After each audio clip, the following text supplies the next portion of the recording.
Okay, hello everybody. Welcome to our webinar, Reduce Learning Friction, 5 Ways to Obtain 100% Participation in Your Training. Thrilled to have everybody here. Thank you so much for being here. Just some housekeeping to get started. First of all, please notice that we have a chat feature as well as a Q&A feature. We'll be looking at the chat feature, monitoring questions that you have, as well as handling any questions or technical problems. So if you don't mind, in the chat, just let me know that you can see me, you can see my slide. It would really lower my blood pressure. So folks, just I'll be watching the chat, just making sure people can see stuff. Thank you very much. All right, well, we're excited to do this webinar today. We're gonna move along quickly. We know that you are all busy and we value your time. So thank you so much for being here. I'm going to first introduce myself, and then I have a great friend and colleague that's joining as well. So my name is Vince Han. I'm the founder of Mobile Coach. We are a SaaS-based chatbot authoring platform located in the great state of Utah. My background, I'm a technologist. I'm very passionate about building technology that's actually usable, and so we spend a lot of our time thinking about engagement, which really, I think, comes into play with today's topic. And I'm thrilled to be joined by Stephen Baer. And Stephen, welcome. I'll let you introduce yourself. Thanks so much, Vince. I appreciate it. So my name is Steve Baer. I'm a co-founder of the game agency.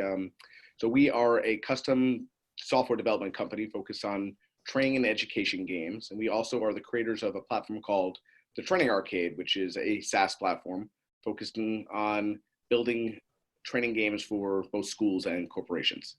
Really excited to be here. Really fun topic.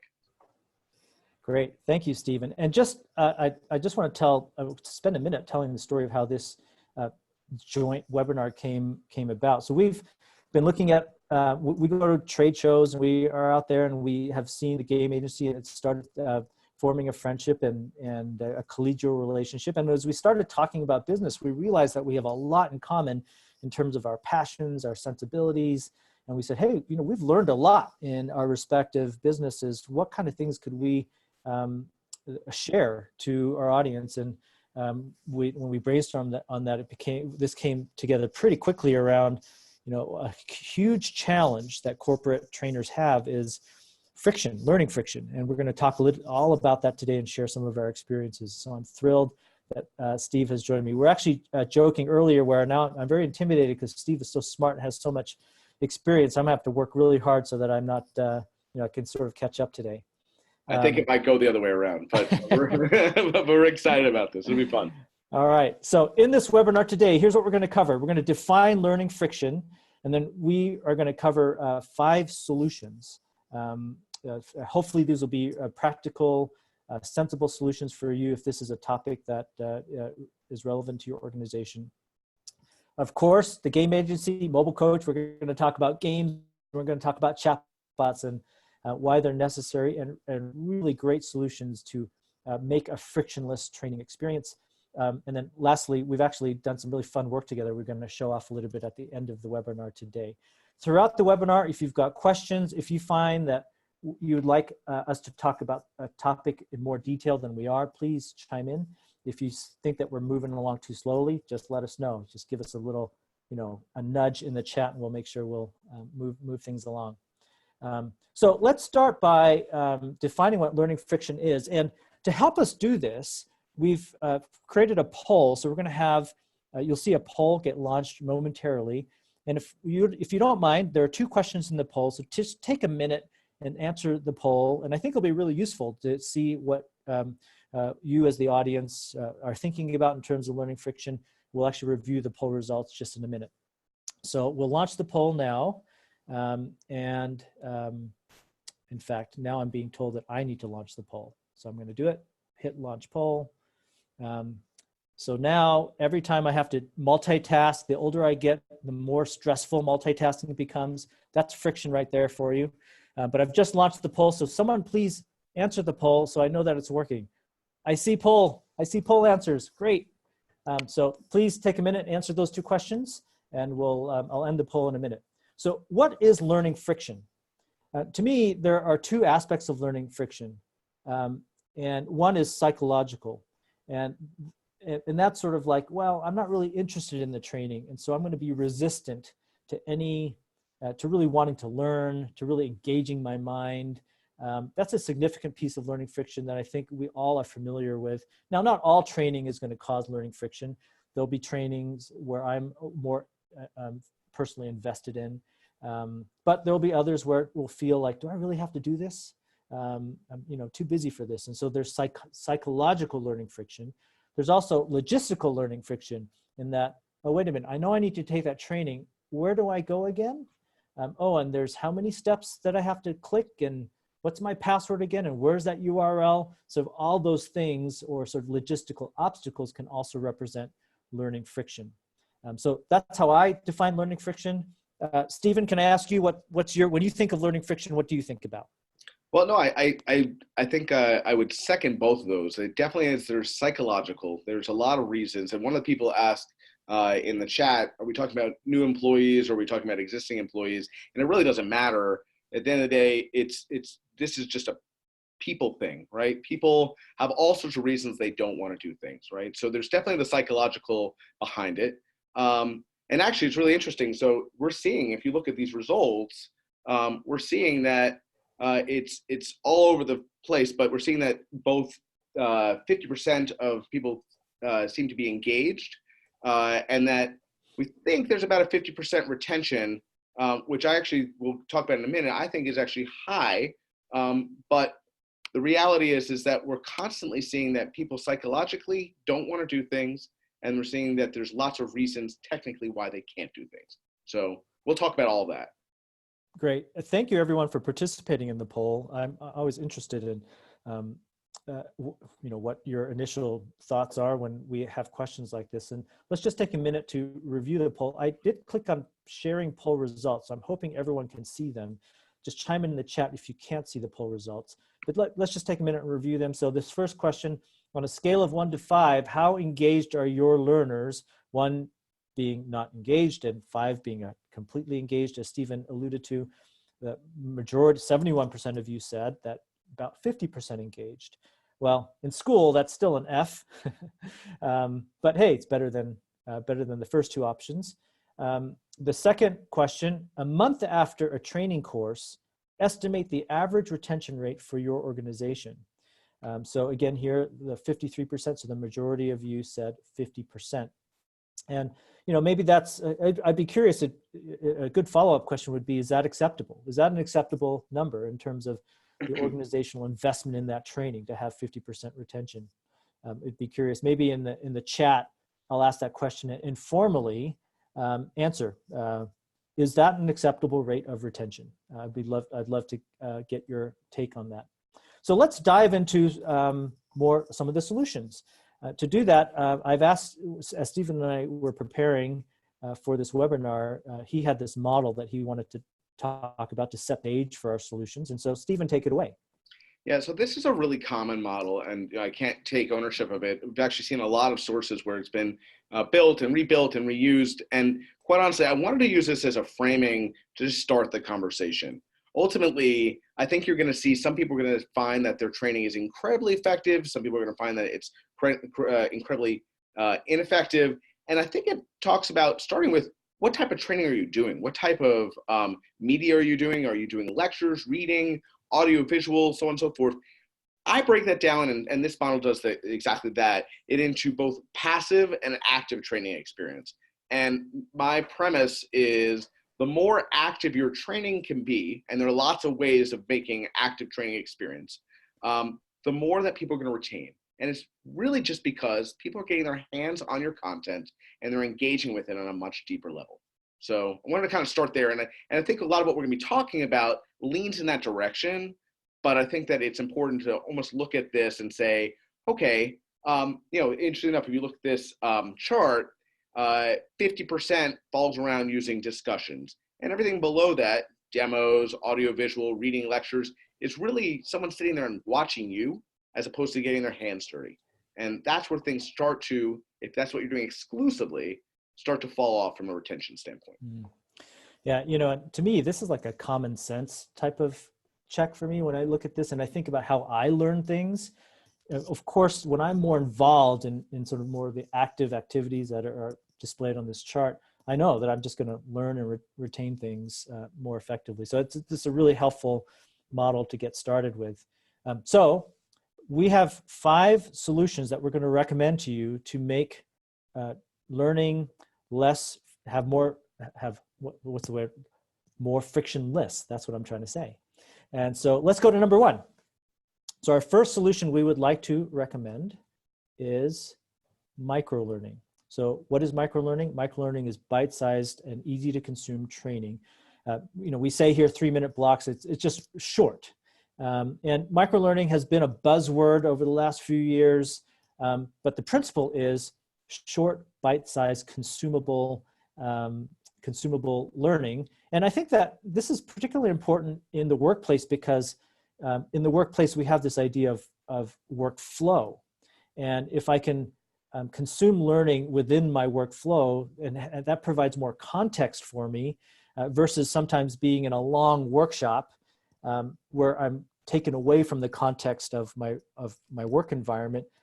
Sometimes it gets a little harder to connect the dots. And so there's a lot of advantages to this idea of microlearning, both logistical, in both parts of the learning friction that we talked about, both psychologically as well as logistically. So Stephen, what are your thoughts on microlearning?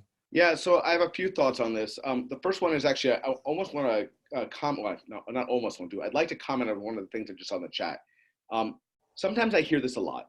Well, what if I have really complex information that I want to train on? Can I do it in a micro format?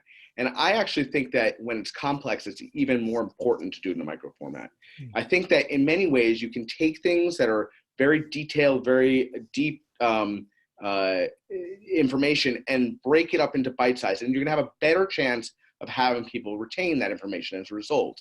And the reality is, and Vince has in the next several slides examples of that. Micro learning can come in all sorts of shapes and sizes, right? So if you don't mind going to the next slide, I mean, you can do, and I encourage people to do, and we do this, for the content that we build, really doing a combination of videos, podcasts, infographics, games, making sure that everything is small. And I think before we even get into some of those examples on the next few slides, I think it's important for us to think about why. And the biggest reason in my mind is, as consumers or as people, in our everyday lives, we are so distracted by all the things around us, right? And that doesn't stop when you get into the office. It's probably almost even further accented, right? So, the reality is that, I think about myself, and I might as well have attention deficit disorder because, I see my email, pops up with a new email, then I get a text from someone, then someone comes over to my desk and asks me something, and so on and so forth. And the reality is, if I'm trying to consume a 30-minute course, or I'm trying to consume a 30-minute in-person session, that's really hard to do. So how do you break it up into bite-sized content? And so there's lots of ways of doing that. Video is great for as a starting point, and video can be built in all sorts of shapes and sizes. This is probably, among all the ones I'm going to show you, the only one I would say is probably still on the passive side, but it can be entertaining. And I think that in many ways is potentially going to drive someone back to do it over and over again. If you look at some of the companies here, some of the products, Beyond, Powtoon, Movely, these are all really nice tools that you can pick up and use yourself. They have easy tutorials, but quite honestly, I've played around with each of these and figured out how to build some really compelling content on my own. So that's a first thing to start with. And I'd also say, Stephen, that yes, videos can, of course, they tend to be more passive, but there's technology coming out now where there's some really cool things you can do to make video more interactive. And certainly in the future, it'll be a lot easier to make videos more interactive, pausing, having places where you can sort of choose your own path and things like that. So that's actually a really exciting trend for interactive videos. Yeah, I completely agree with you, Vince. And when we get to some of the games, one of the ones that Dr. Neb example that I mentioned, well, that will actually show just that. So it's a great point you're making. Podcast, once again, I think is just about repeating content, making something that is on a certain cadence, right? So I think you can build some really compelling, 2 to 5 minute podcasts to get some key points, some key storylines, some key takeaways in place, have someone in and out, but make sure that they're actually getting content. It doesn't have to be deep and it doesn't have to be long for it to be impactful. I think once again, also infographics are great. Sometimes I'm a storyteller. I need visuals and I'm definitely a visual learner, right? So being able to break down complex information into a whole bunch of bite-sized images, numbers, and key takeaways is really helpful for me. And I think that I see that is often helpful for a lot of our learners as well. Yeah. I also like one thing I love about infographics too, they're a fun thing to share. And I think sharing is a big part of learning.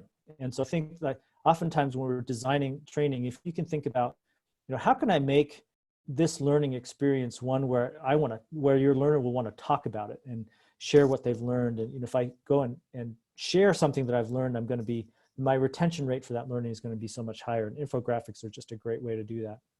I think one thing along the lines of all this events is that to think about how do you make your content in the format of edutainment, right? How do you educate and entertain people at the same time? And I think the more that you can draw them in, whether it's a story, whether it's a visual, whether it's an interaction, I think that the more that you're actually going to be able to get them to stick. So the edutainment part is important and the micro part is important because it's really hard to tell a long, deep, compelling story unless it's going to go to the movie theater, right? So I think we need to think about combining those two objectives. So Stephen, something tells me you've seen these slides already because that's a great segue into the next one. Solution number 2. I know that was totally cheesy dad joke, but I have a PhD in dad jokes, folks. So I only have a master's there, but if I have a 4th kid, I might get to my PhD. So yeah. All right. Well, hey, young Padawan, just follow along. Solution number 2, make training fun. Fun is not a bad word. Training doesn't have to be so formal. Well, I mean, of course, some training topics are formal, but even then, if it's fun and engaging, this is just common sense, folks. People are going to retain it more. They're going to be engaged more. It's going to be, you're going to really tackle that psychological friction in learning. And so here's stories, props, videos, games. You can see the list on the slide. Making training fun, and that's what we're trying to do with this webinar too. Can we make you smile? Can we make you roll your eyes a little bit? It's going to just make you pay attention a little bit more. So Stephen, say something fun. Oh gosh, that's really, really challenging. But all right, well, I do want to dig into some of these because some of these are things that we may not be thinking about. And I tried to put on this slide some things that I think are relevant for both e-learning as well as instructional-led training. I think the ones that may be ones we're not thinking about or people often don't think about are how do I build stories into my training, right? Not just make it factual, but build a story that people can relate to. I think as long as people can start to relate to something because they can remember a story and understand why it's relevant, that's going to be really effective. I know it's super silly, but props I think are one of the best tools you can use. It's funny. I think of especially in some of the really effective instructional-led training sessions I've been to, people who will bring us, basically a collection of props to tell that story. That often is something that people remember, right? You could also use those props and have people get their hands on using those props themselves, acting things out, simulating out different things. People will remember that stuff. So I'm trying to put in here ways that we can use different techniques to have people retain what they've been trained. The last part that I want to focus on here is we're going to talk a lot about games, but I want to talk about competitions, talk about rewards, talk about the both intrinsic and extrinsic motivation, right?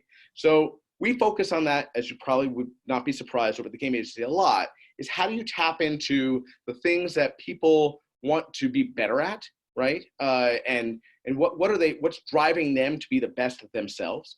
And then also want to think about what are the little carrots that you can dangle that are going to make people stay with your content, whether it's in a classroom or in an e-learning session, to hopefully come back over and over again and excel. So I think it's really important to think about how to use competitions, how to use rewards, how to use all the gamification components, so your points, your badges, your leaderboards, to drive people along. Great. You sent me a couple examples.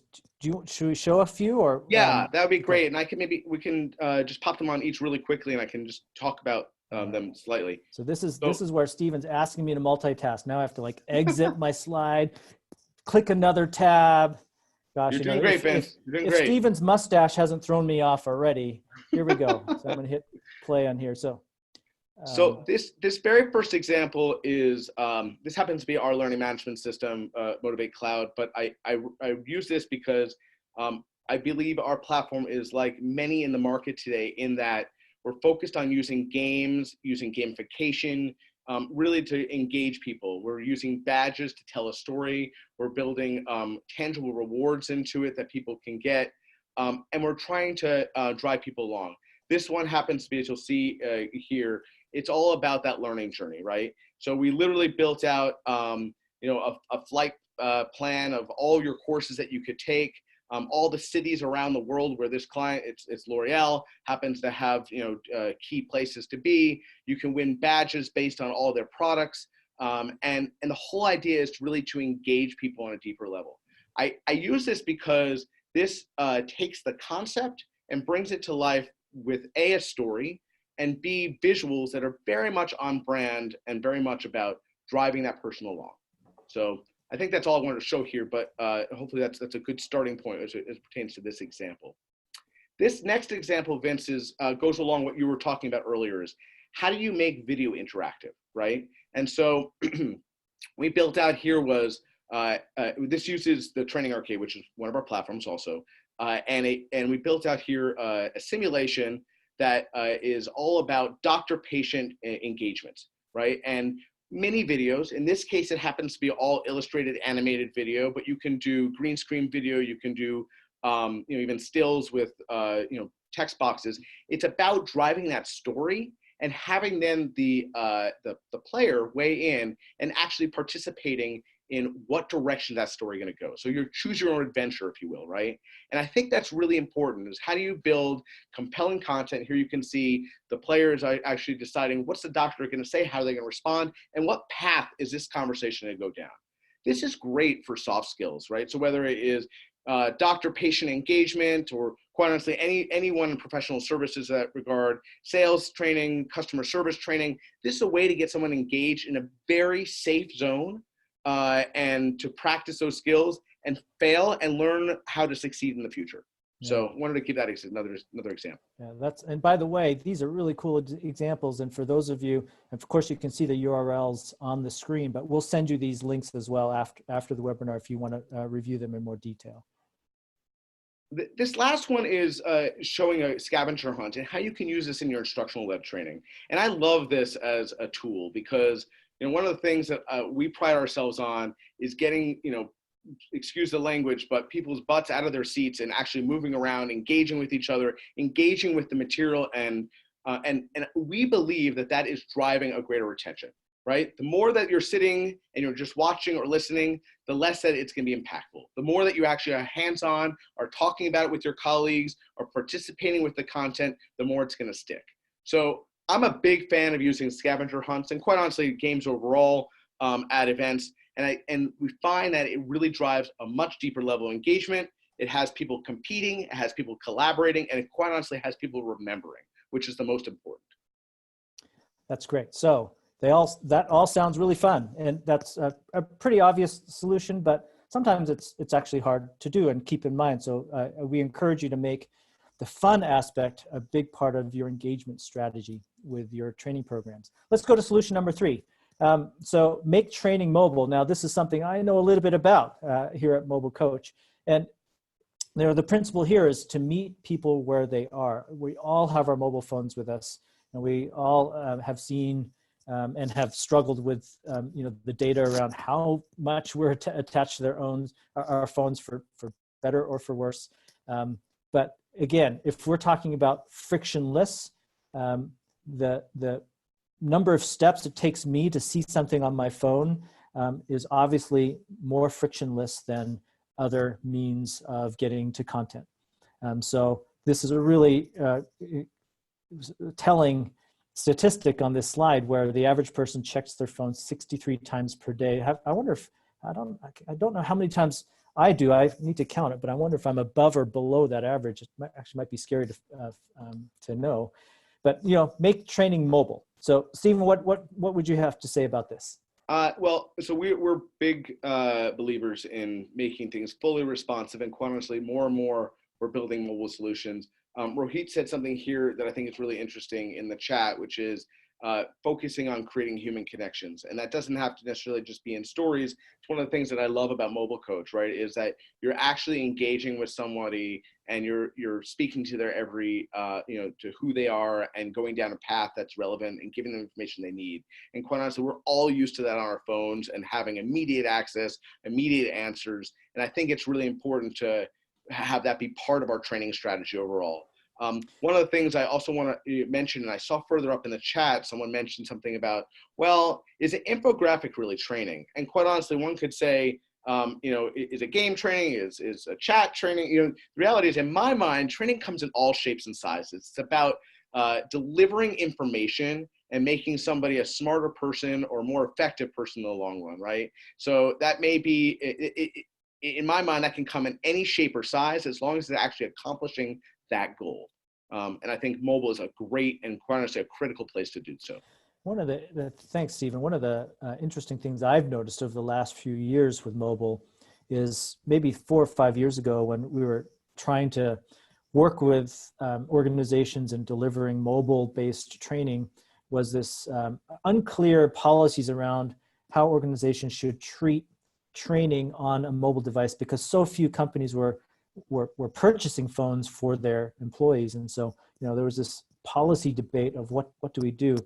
We're seeing that less and less, because I think organizations have just sort of raised the white flag to say people are going to be on their phones, so it might as well have a presence on them. And again, if you have this mentality of, hey, we don't want to coerce people to learn, but we want to make it engaging, we want to make it part of the workflow, then you'll find that people will more than willingly pick up their phones and are willing to learn to help them be better employees. And so making training mobile is almost, yes, it's a solution here, but it's almost a must-have in terms of any strategy. Let's move on to solution number 4, pre and post-training activities.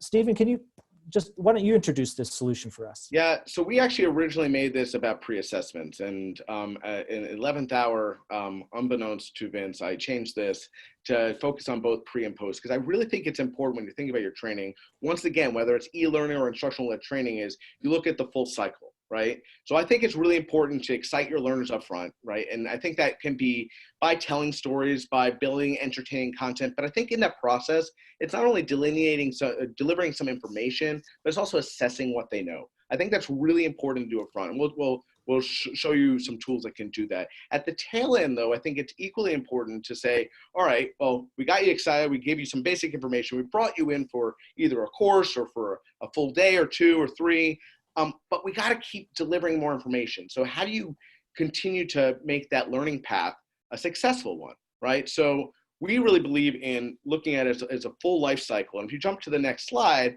I think this one is a good example. Once again, this goes to some of the tactics, whether it's games or contests, incentives, leaderboards, prizes, but making sure that you're surrounding all of your training content with those types of things, right?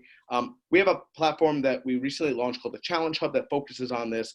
And there are lots of tools that can do this. I think that it's really critical, though, to deliver before, during, and after, and to make sure that you're keeping people interested, that you're reinforcing your information, you're basically assessing them along the way, and honestly, where you can, you're building unique training paths for people who are at different levels. And so I think that doing the combination of all those things is ultimately going to make somebody much more successful at their job. Yeah, I think if you invest in sort of the learning journey idea, where you're not just invested in a single event, then that's going to help you think about the context. It's sort of like this, one of the principles in design thinking is, think about the actor, the person, and what's happening in their day-to-day workflow. And so in that context, if you can create some pre and post activities, you're going to help them connect the dots better in their mind of why this training is important and how they can implement that training in their work, which is of course the whole point of training. Okay, we're gonna move on to the last and final solution. Drum roll, please. Solution number 5: simplify. So I'm a technologist. I build software, and when you're building software, you do a lot of wireframing and screens, and like, okay, how do we, when if we want someone to click this button, where's that button on the screen? And one of the hardest things to do when you're designing software is to make it simple. And that's why when you go to websites or you interact with certain softwares, it can be very confusing because there's so much on the screen, because in the design process, it's a hard thing to do. People are trying to stuff everything into a single view. So it's, and I think that principle really applies in designing learning journeys as well. It's hard to make things simple. It is simple to make things hard, especially when you have multiple stakeholders, everyone's saying, hey, the training needs to do this, this, and this. If you've got 5 people saying that, now you have 15 things that you have to try to squeeze into a learning experience. So, Stephen, how do we make things simple? Well, I do think it's about building content that's going to be compelling. I think it goes back to that micro content. I think it's about thinking about things that are going to bring us back over and over again, right? And that quite honestly is going to make it a pleasant experience. I always actually use the example of Netflix, right? When I'm sitting, whether it's with my wife or my children at Netflix, looking to try to figure out what am I going to watch, I spend more time figuring out what I'm going to watch than I end up watching it, right? So you want to make that navigation into the training fast and simple, and you want to make the training simple, and you want to make sure that they feel like they got that information easily, and they'll come back for more. And I think that the more we can simplify, whether it's as technologists or as trainers, the more effective our material is going to be, and more it will stick. Yeah, of course, with any project, if you're running the project and creating the project, you're going to have a lot more context than your audience. And so one of the trickiest temptations is, or traps, I would say, is to assume that your audience is going to care about it as much as you. They're just not. And so to make things as simple as possible, cut out what's not necessary, or make, give accessibility to those that want more, to go more in depth, and make that an option for them. But to keep the journey very, very simple, you're just going to get greater learner engagement. Those are our 5 solutions. You're all going to get these slides after the webinar, plus a recording with these, with this webinar. Now what we're going to do, we're going to take a minute and talk about how games are a great solution, overall solution to these 5 tips that we've given you, and how chatbots are. And so we're going to start with games. So I'm going to move here and let Stephen talk about games, unless you want to switch. Stephen, do you want to talk about chatbots and have me talk about games? I can, but I think it will be a very boring webinar for people. So we'll make it fast, we'll make it micro, we'll make it entertaining, and then we'll do the same on your side. So as it pertains to games, and we use this example, this is one of many turnkey games that we have available for people. It's about how do you take content and weave it into a compelling environment, right? So this happens to be the jump game, and this is part of the training arcade, which we'll talk about shortly. But I think it's ultimately about combining compelling gameplay with some of the fundamentals. So part of that is delivering some of the pre-context. So we have the ability to deliver video and some pre-information for people as to what they're learning. Then we have the ability to have them play a fun game and assess them along the way. If we jump to the next slide, I'll kind of talk about, in my mind, some of the major things and benefits when it comes to gaming. First of all is games have the ability to actually draw people in and keep their attention.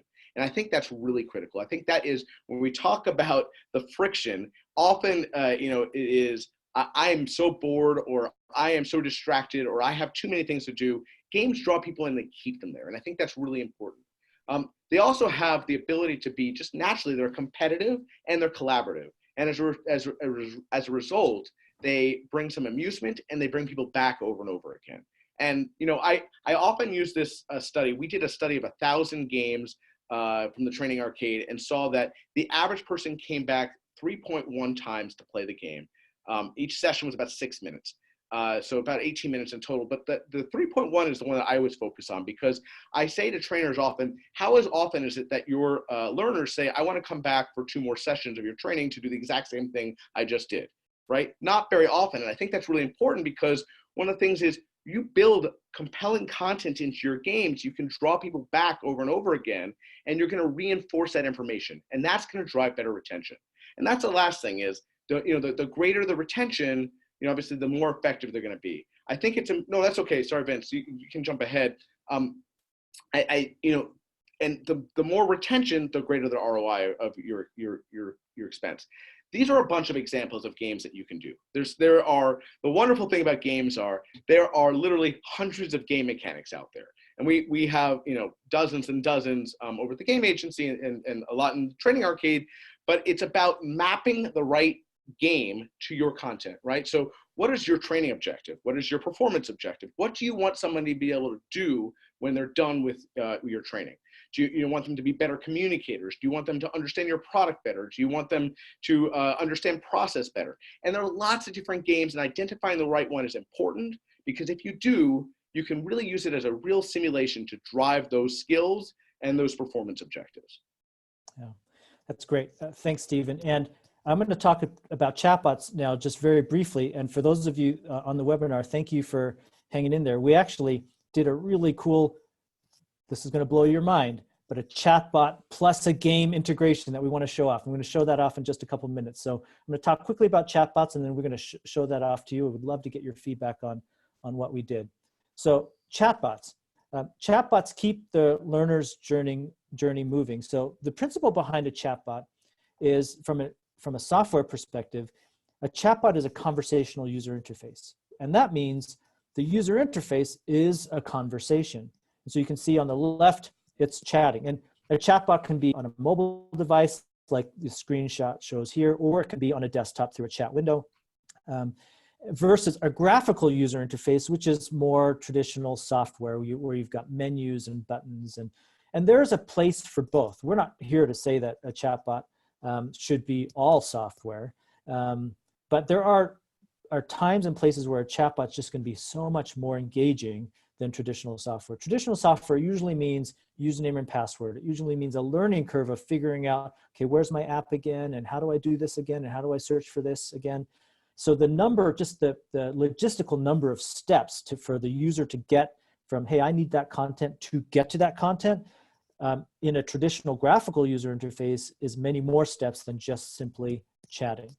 And so we find that chatbots are a great way to have a conversation piece of learning going. So in terms of microlearning, can you quickly have a chatbot send a link to a short video or suggest a short exercise? Absolutely. Can you have chatbots be fun? A chatbot can have a fun personality because you're having a conversation with this virtual bot. So there are a lot of ways that a chatbot can utilize these 5 solutions that we've recommended to keep learning really engaging. So I just wanted to show a couple screenshots of examples of what an interaction could look like. And again, all of these interactions are showing SMS chatting. But SMS is not pervasive all over the world, so you could have chatbots on common mobile messaging channels like Facebook Messenger, like WhatsApp, like Line or WeChat. And again, the idea is, if I'm accustomed, everyone already knows how to chat. I'm chatting with my friends, I'm chatting with my family.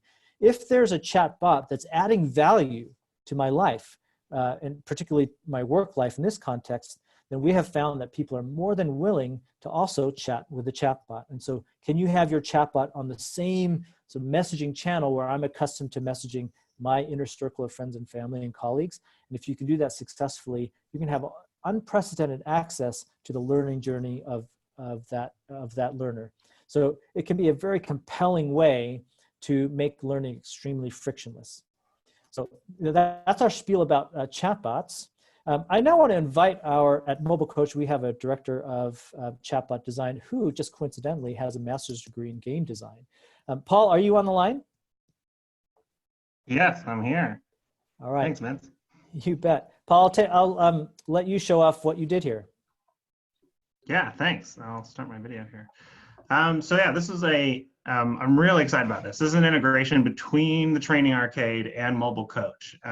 And since I'm a bird watcher, the example I created here is about identifying some common backyard birds. But of course, this content could be anything. It could be any training content relevant to your organization. But so what we're doing here is we've sent a keyword to a phone number to start the course, and it's going to ask a couple just simple questions. And then once I answer those, it's going to take me directly into a training arcade game relevant to this course. And what we're doing is we've created a connection between the mobile coach platform using the training arcade API to have your chatbot and your game talk to each other. So activity on the chatbot can take you into the game, and activity on the game can be known by the chatbot. So they're talking back and forth in the background while you're playing your game and working with your chatbot. So now we're in the game and we're just making sure it's the same user as the chatbot user. And as soon as I hit the submit button here, that connection will be made. And so my game activity from here on out will be known by the chatbot. And one cool thing that I noticed in testing this is once I put in my name and email once, later sessions, Stephen was talking about multiple sessions of your game and how these games bring people back. In future sessions, you don't have to put in your name and email again. It remembers who you are just by default. So here in this game, this again is the jump game that the training arcade offers. This is one of my favorite games in the training arcade because it feels the most like a video game, but still has that training aspect to it. So what's happening is when I land on these question marks, I'm getting a picture and I'm being asked to identify that kind of bird. And as we go through this, I get some right and some wrong. And then once I lose the game, I'm sitting here trying to lose on purpose, and we'll lose here in a second.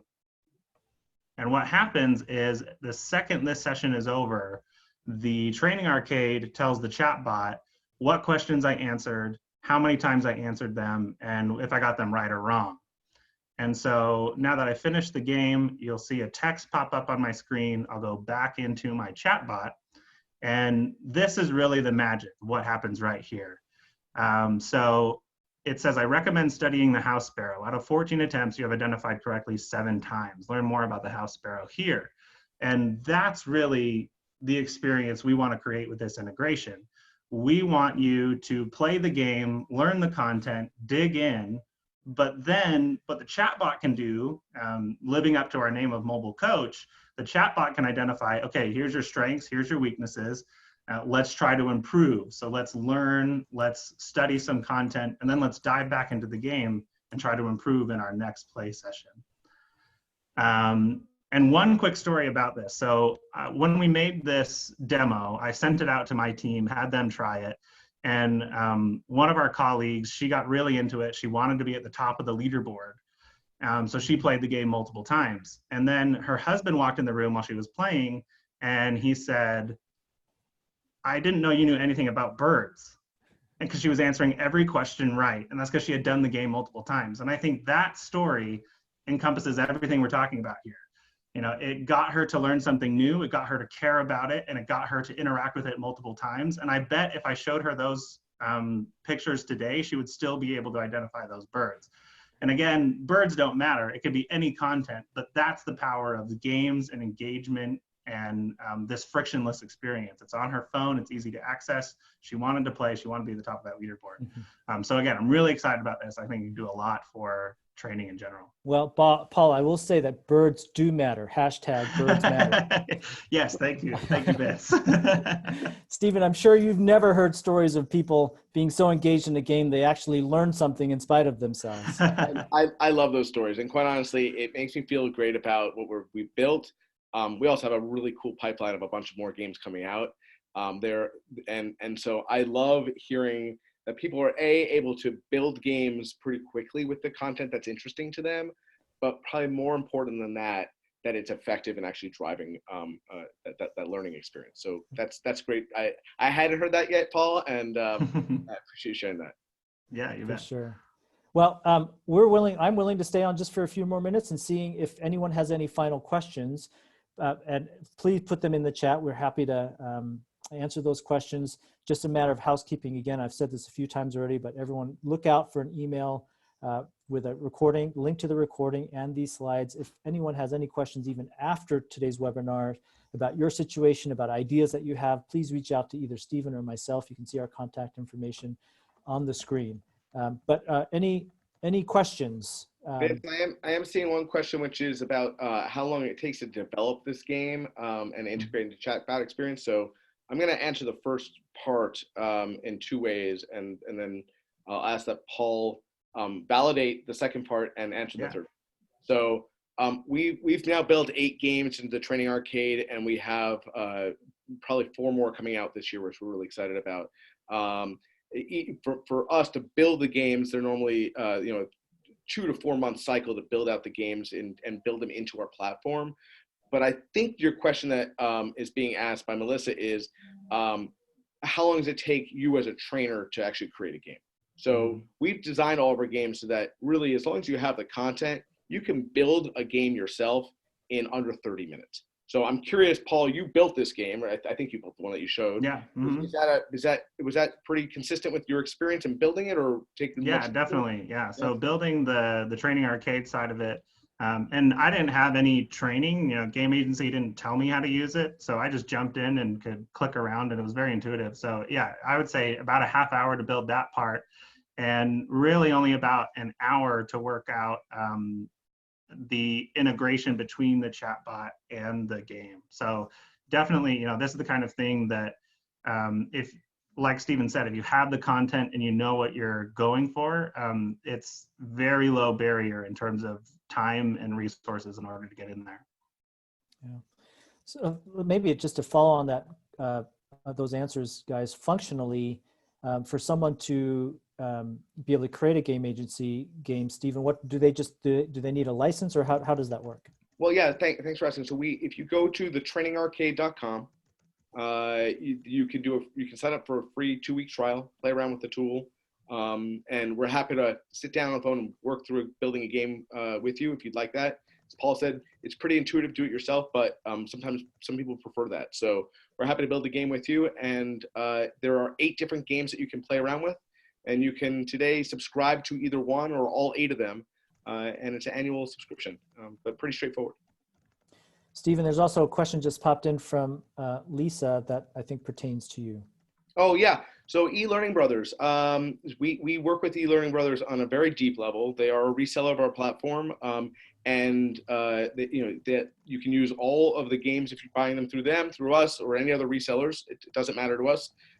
We just like you to buy our games. So, and one of the things we really worked on doing is making them so that they can integrate into any platform. So they're all SCORM compliant. They all integrate really nicely using SSO integration. They also integrate really nicely as web objects, embed objects, SCORM packages. So, but yeah, if you're working with eLearning Brothers and you either are considering purchasing or have purchased through them, it all works exactly the same way. Great, thanks, thank you. I'm also looking that there are some questions in the Q&A. We're answering those in the Q&A. Any other questions that we're missing here? Oh, there's a question from Rohit. Is the mobile coach on its own platform, or can it be used in other platforms? So the mobile coach is a chatbot authoring platform. It's meant for you to, similar to what we're talking about authoring games, you can author all the logic and what the chatbot says, but then we support other platforms where people interact with the chatbot. So whether that's through SMS or through Facebook Messenger or through your own websites, basically you create your chatbot logic and then you can deploy it in whatever channel makes sense for your audience. And so the demo that you saw Paul build, that chatbot experience could happen on your LMS through a chat window in your LMS. So it does not have to be on a channel inherent with Mobile Coach. Thank you for your question. So I'm not seeing any other questions. Of course, if you do have questions, please, we want to answer them. Send us an email. I want to thank everybody for taking time out of your busy day to join us. I had a lot of fun. Please keep these 5 solutions in mind. Our passion is to make learning more effective, and hopefully this was helpful to help you do that. So Stephen, thank you for joining us today. Thanks for having me. It was really fun doing this with you guys, and thanks everyone for attending. Appreciate everyone's time and participation. Great. Everyone have a wonderful day. Bye.